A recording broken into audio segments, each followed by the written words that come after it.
Hi, everybody. So I wanted to go over a paper that I reviewed, not officially as an editor, but just reviewed it because I saw it and read it over. And I'm kind of at that point in the career where I'll read these things and sometimes little head scratchings happen.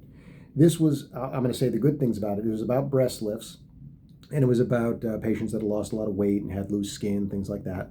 And I'll give it the credit first is that the follow-up was pretty long. They had followed these patients up for about 3 to 5 years, which is good. And the complication rate was pretty low, just one minor little fluid collection in one of the breasts. Great.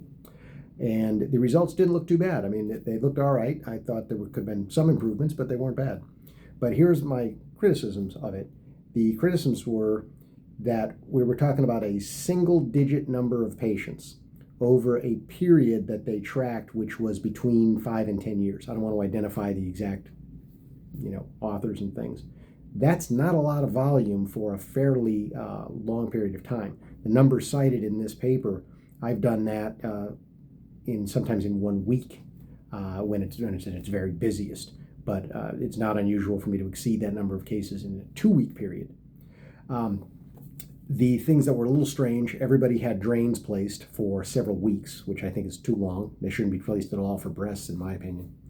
And there was hospitalization of the patients for several days. That's not going to even happen here because I'm amazed that they were even able to get that covered. But again, this is a little bit out of the area, so there was that. But the big one was the operative times. I had to actually read this twice to be sure I was dealing with knew what I was reading. The average time was about 8.5 hours to do this breast lift. Now, to be fair, some of the patients also had brachioplasty or had upper body lift, and that can take a while, but 8.5 hours is a long time. And the shortest, the 25th percent, part there was still over 7 hours, and the range went up to 9.25 hours. In my opinion, that is just way too long to be on the operating table, even if you are doing combination procedures.